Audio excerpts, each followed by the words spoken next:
further branch into this the is lung kind of tissue disgusting, but as it's good different to types of know and bronchi. see. And some have found little traces of metal like tin, nickel. Imagine talking to your doctor and they have a cold sore and they're like, hey, you should not be smoking or vaping.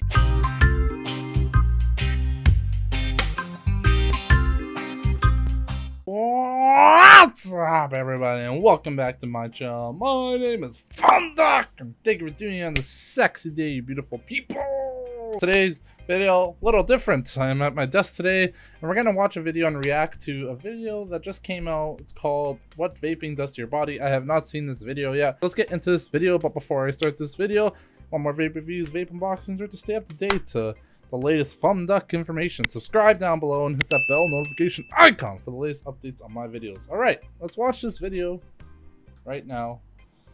I am recording and see what this guy has to say. I'll probably pause in periodically. Let's see what he has to say. What does vaping do to the body? Is it bad? And if so, how bad? And how does it compare to regular old cigarette smoking? Same, all better, right, or worse? We'll answer all those questions and of course take out some real human lungs to help us with this discussion. Oh, man. As well as show some other organ systems that you may not know could be affected. First of all,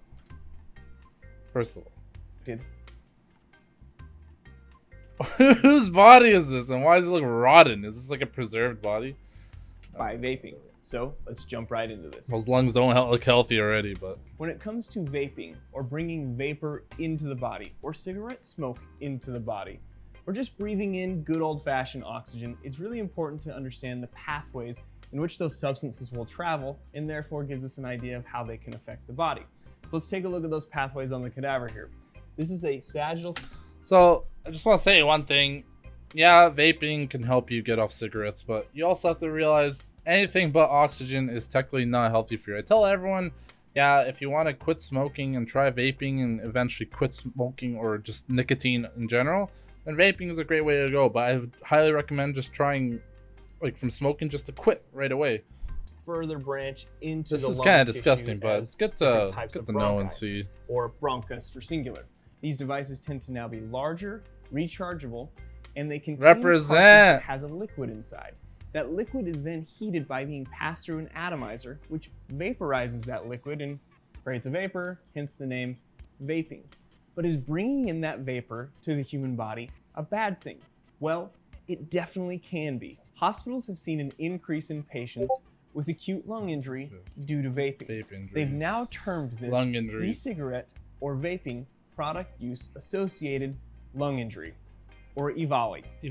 Before I continue with that, if you guys remember, about a year or two, there was it was literally a big problem. You know, people were getting sent to the hospital out of nowhere. Like, vaping was not causing problems for a decade, and somehow that year everyone was going to hospital. So they found out that in THC cards and in like other fake black market products, there was vitamin E acetate, which is a skincare product, which basically would coat your lungs and throat and cause you to have shortness of breath and cause these lung injuries. Many of the patients would have fever, chills, and even that generalized icky feeling. Also cough, shortness of breath, and chest pain. It was basically like pneumonia symptoms. You get fever, aches, shortness of breath, you feel like you can't breathe.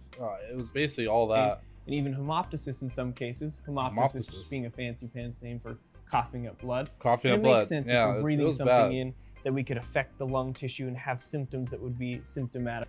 However, they have found a lot of common ingredients in these substances, some of which include things like nicotine, which we know can cause substance dependence or be addictive.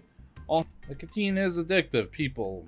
If you think you're gonna vape and you're gonna be able to just, you know, get off it, you're gonna be wrong, because nicotine is super addictive and it is very easy to get hooked on, even from one puff, cigarette or vape.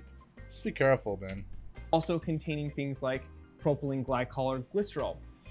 Propylene glycol or glycerol are the ingredients used to make the vape juices, vape products. They're also used in food additives, and they have been ruled, I believe, by the FDA to be safe to inhale. There's still not enough research on this, but I mean, for the last decade, there has been no problems regarding this. Those are known as humectants, which help moisturize the ingredients within the liquid in the cartridge.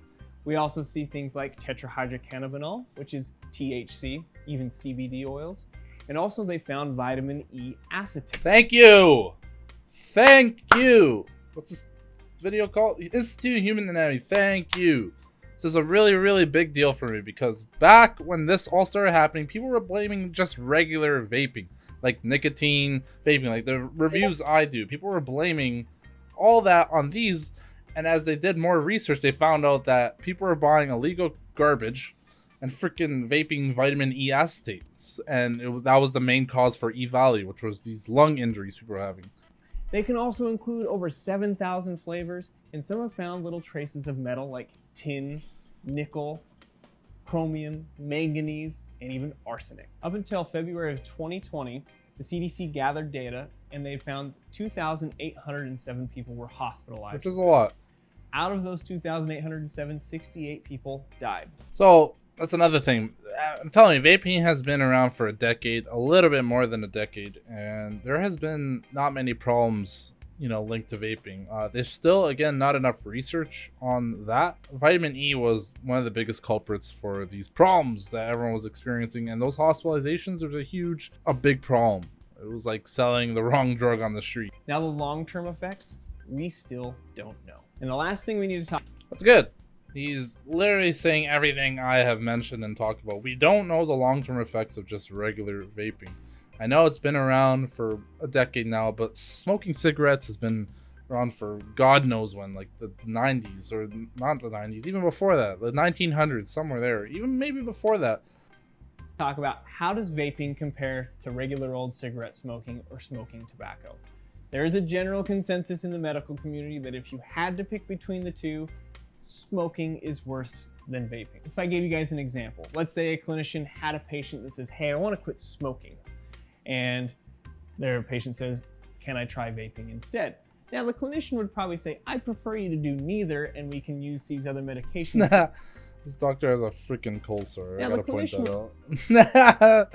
Imagine talking to your doctor and they have a cold sore and they're like, hey, you should not be smoking or vaping. And you're just like staring at him like freaking Austin Powers with the mole. There's a specific recommendation in the CDC that when patients try to use vaping in place of smoking, to not mix the two, because you just have to get the cigarette smoke out of there.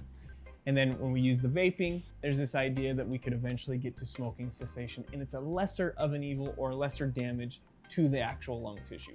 And there's a major concern that this could be a gateway into cigarette smoking. They do have enough data to show that if you are vaping, you are more likely to try cigarette smoking. Okay, this is a big rant here. Okay, so a lot of states, Canada as well, they're implementing a flavor ban. I understand that, people that are just vaping, just starting to vape, and they've never actually had nicotine before, then it can be a gateway to cigarettes.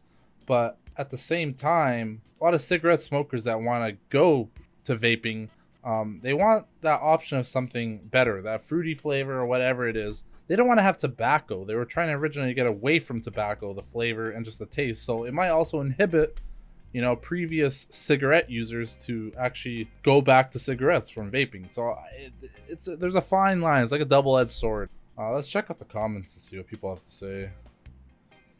In summer, vaping is good if you're trying to quit smoking, but sucking anything besides air into your lungs isn't good for you. I said that at the beginning of this video. The whole illegal weed vape culture really messed up the studies on nicotine vaping. It's true. You can't get any real info on nicotine vaping because the stupid vitamin E thing is what always comes up. The vitamin E injury list has saturated Google and YouTube, and it's everywhere. It's so hard to actually find information about nicotine. Tom is absolutely correct. Essentially, THC and vitamin E are the cause of E-Valley. It's true. So just stick to nicotine vapes and not the cannabis types. So there's, again, not enough information on nicotine vapes. But there is, some good information right now on THC and vitamin E because of what it's caused recently. Valley, he's talking about that was a legal cart problem that happened right before COVID. Exactly what I mentioned. Everyone's pretty much saying the same thing I said. This is a great video. If you guys want to check it out, I'll have a link down in the description. Thank you, Jonathan. Thank you, Institute of Human Anatomy. That was wonderful. I'm glad we could go over this. I just want to debunk vaping, nicotine, and not THC and vitamin E carts. Again, I don't promote vaping for underage users, but I will say this. Vaping is great for people that want to quit smoking and has helped a lot of people on my channel and you guys could check that out. So if you guys want more vape reviews, vape unboxings, stay up to date to, you know, video reviews like this, subscribe down below to Fumb's channel. Hit that bell notification icon for the latest updates on my videos. On that note, Fumb Duck O. Fumb Duck on the track, with a little rap. I'm here to celebrate, because I did something great. Thanks to all of you. I've got a bunch of views. I hit 1K. And I'm here to stay.